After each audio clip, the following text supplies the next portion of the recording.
Hi guys, welcome to Heartlight Tarot and Astrology. If you are a returning viewer, welcome back. If you're new to my channel, welcome. I am a tarot card reader. I work with energies of the tarot along with what's going on astrologically to give you guys a predictive forecast. I just wanted to say sorry I disappeared and sorry I did not do the Valentine's Day readings. I needed a break and I didn't realize it until that new moon in Aquarius in 20 degrees, which is the same as my natal placement, exactly to the degree, squared my 8th house, Mars in my 8th house of fears.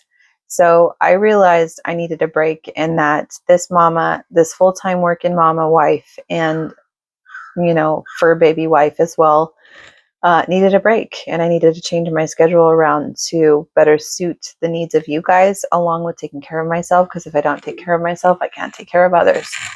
So I just wanted to say I'm sorry that I disappeared, but I am back. I do bi-weekly love, and I'm going to be doing a lunar eclipse in Libra at the end of the month reading. It's going to be one big video, and it's going to have all the rising signs in there. If you are a Scorpio rising, this is going to be more beneficial to you. If you are a Scorpio sun, it's going to resonate with you as well, just not as much as Scorpio rising. And if you're a Scorpio moon, it's going to be more subjective. I don't know why I said moon, but I meant to say moon. This is going to be the first half of March's reading for the sign of Scorpio. This is not a personal reading. This is not a one-to-one reading. If you are interested in that, comment in the comment box below. What else did I want to say to you guys? I've already shuffled and cleared. All right, so the transits I wanted to talk to you about astrologically. Venus and Aries, right? I was talking to you guys on I think it's the new moon in Aquarius readings, along with the readings from January when Pluto moved into your 3rd house of, communication and, stuff like that. So yeah, it goes Scorpio. No, going to be your 4th house. You had a stellium of planets in your 4th house. I don't have an astrology wheel yet, guys, but I will, I promise. It just costs a lot of money for an astrology setup, like software is what I'm trying to say. And I really want to get Solar Fire, but I just haven't had the finances to do so. But you guys can support my channel by clicking the like button. It'll get these videos out to more people. Hopefully that'll help that problem. One day I want to be a full-time content creator because I love this stuff. And as this knowledge flows through me, I let you guys know, and I hope that I'm helpful. Okay.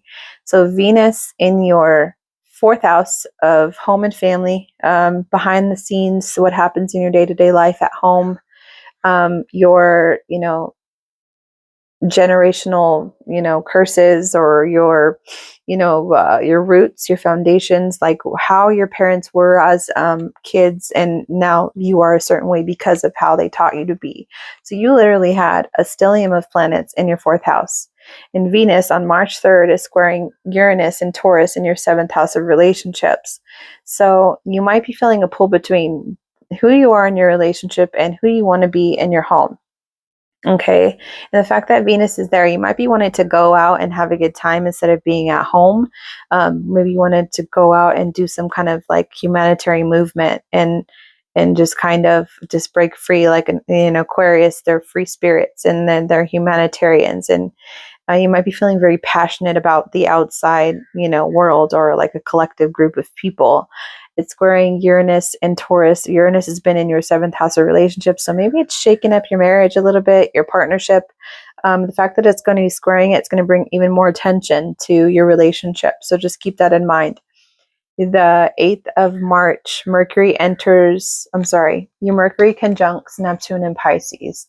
Mercury, we talk about that all the time, right? We talk about Mercury retrogrades. We talk about Mercury being the planet that processes information and communication, and conjuncting Neptune and Pisces. Neptune is, the planet of other worlds, right?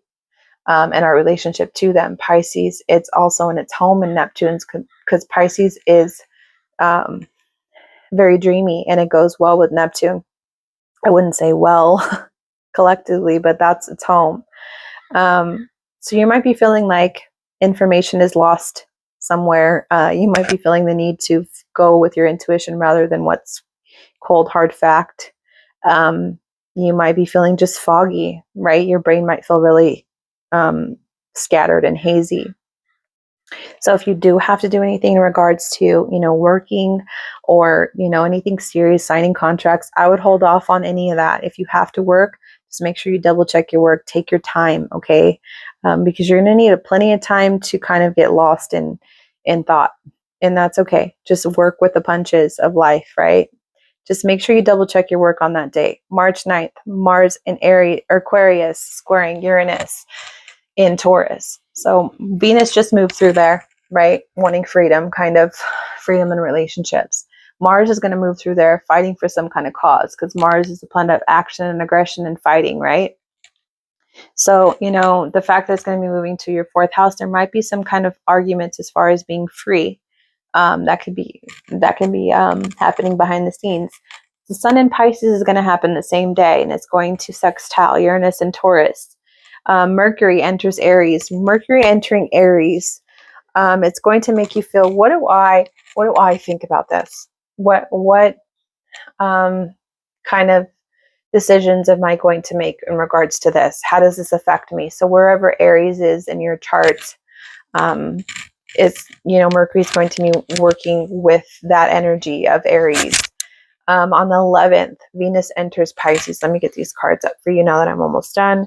Venus enters Pisces, a fellow water sign. So that's going to be feeling very, very beneficial for you guys, I think. And for, the energy in general, because Venus is relationships and how we show up in our relationship, and it's going through Pisces. Pisces is about relationships too. I feel like Pisces really needs to be around people to be able to kind of connect with energies and, use their intuition to connect with people and kind of mold themselves in order to maintain, being a Pisces. Pisces people are awesome. They're the last sign of the zodiac. They've been through it all. Okay. So I feel like you might feel the need to be with people or really be romantic on that day, which is a nice ending to all that salty, all that saltiness before that. So just keep those transits in mind. I'm hoping to get some kind of solar fire. I really want solar fire because I am an Android user, and I hear that solar fire is the absolute best.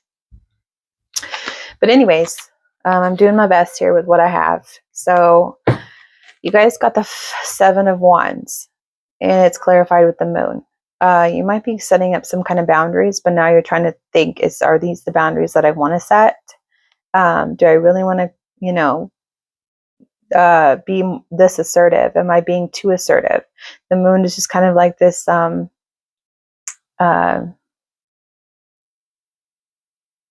kind of going into your subconscious to see if that's something that you really want, is that matches your energy, okay?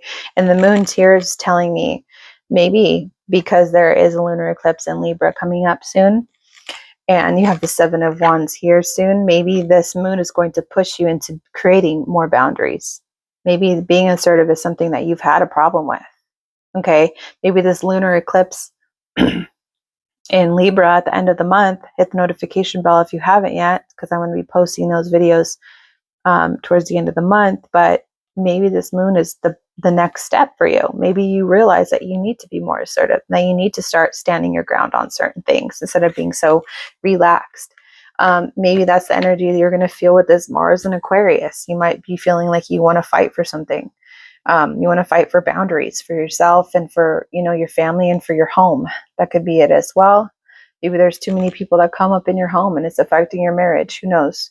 In your recent past, you have the 8 of Pentacles, and it's clarified with the 6 of Swords. 8 of Pentacles, working really hard on something. 6 of Swords, moving past, old thought patterns, moving away from rough waters into smooth waters, only looking forward, never looking back.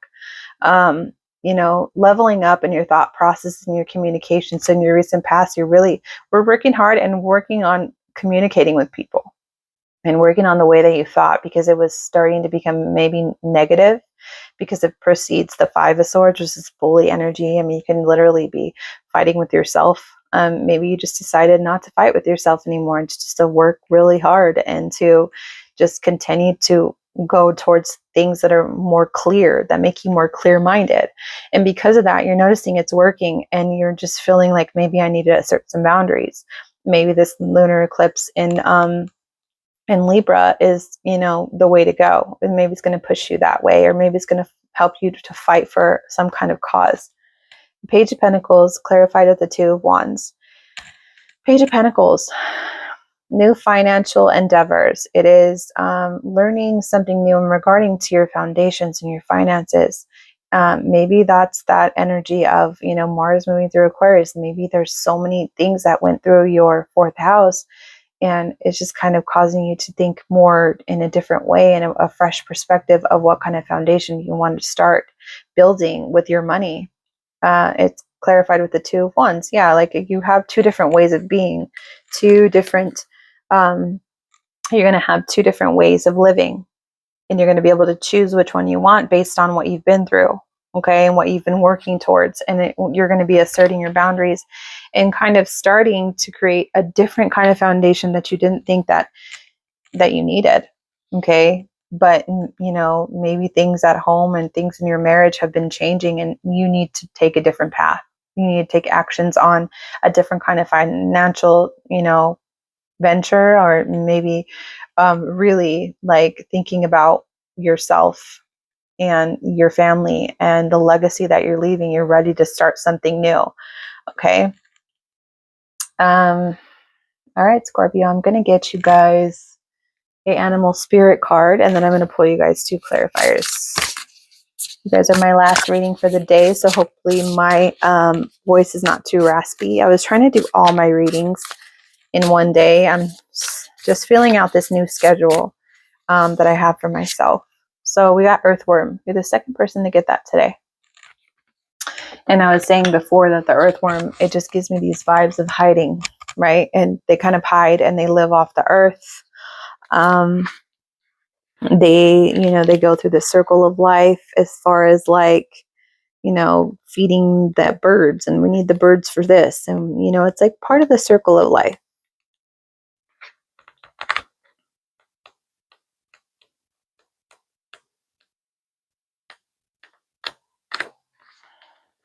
Sorry, I did get it today. You would think I would remember where it's at. But lately, I was saying earlier too that my memory is just not the way it used to be anymore. Anyway, shy, hesitant, reluctant to share inner wisdom. We have all felt the woes of the earthworm at some point along the way. The earthworm indicates a newbie or novice working to establish confidence in a new field. Others around you may seem wise and experienced, but it's important to remember they once felt earthworm energy too. This card is a reminder not to be intimidated or lose hope. Mastery takes time, and you're on the right track. So yeah, I feel like you've already started your mastery with that Eight of Pentacles. You're working really hard on something. And part of it was you learning how to communicate in a more clear way and moving towards things that only benefit you. And then now it's going to cause you to be more assertive and being able to express yourself better, right? Maybe it's making you feel more shy and hesitant and reluctant with this moon here, right? You might kind of want to hide away. When in balance, earnest, intelligent, and valuable. When out of balance, self-cautious, apprehensive. To bring into balance, speak up and risk embarrassment. So yeah, I feel like with this assertiveness here, you're really going to be learning how to speak up in different ways for yourself. Okay? This card is a reminder not to be intimidated or lose hope. Mastery takes time, and you're on the right track. Besides, rumor has it, a beginner's mind offers the most valuable insights. I love that, because sometimes people get so lost in trying to be the best and not doing it the correct way that they forget what it was like to be a beginner again, because they think that they're all that in a bag of chips. Wow, I just said all that in a bag of chips. Who says that anymore? Wow. First I'm talking about my memory, and I'm talking about all that in a bag of chips. Oh boy. All right, so I'm going to get you guys some advice cards. If you like this video, comment in the comment box below. Let me know how this resonates with you. Hit the like button. I am on a mission to reach 1,000 subscribers by the end of next month. Oh, let's see how it goes. I think I got like 300 and something more left. So you guys really like the love reading. So we'll see how those take off. Queen of Cups. Love. No. Queen of Cups is intuitive. She trusts herself. So that's the advice. You need to trust yourself. Six of Swords. Continue that same way that you were. So I was saying in the recent past, you're working hard, moving past choppy waters, right? The choppy waters are right there. Moving towards clear waters, not turning around, only focusing on communicating clearly. So the tarot is telling you, stop hiding. It's okay to be assertive. It's okay to trust yourself and show up for yourself and be that Queen of Cups energy, right? You are a water sign, Scorpio. All right. So cups means water. Step into your queen era or your king era, male or female, it doesn't matter. Trust your intuition because you know what you're doing. Okay. You don't have to hide out.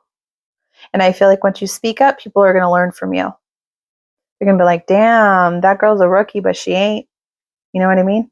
Anyways, sorry for the 90s lingo. I am a 90s child.